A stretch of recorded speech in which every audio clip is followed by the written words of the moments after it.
اليوم علم وغدا مثله، من نخب العلم التي تلتقط، يحصل المرء بها حكمة، وإنما السيل اجتماع النقط. وهذا واقع. وقد ذكر الخطيب البغدادي بإسناده في كتاب الجامع في بيان أدب السامع، ذكر حكاية عن أحد رواة الأحاديث بأنه طلب العلم وحرص على لقاء الشيوخ وأخذ عنهم، لكنه لم يحفظ.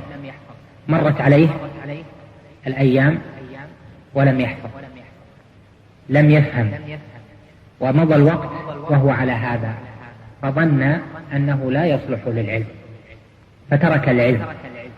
فبينما هو يسير مرة إذا بماء يتقاطر على صخرة، وهذا الماء قد أثر في الصخرة فحفر فيها حفرة. نظر متأملا فقال: هذا الماء على لطافته أثر في هذا الصخر على كثافته، فليس العلم بألطف من الماء، يعني بأخف من الماء، وليس قلبي وعقلي بأكثف من الصخر.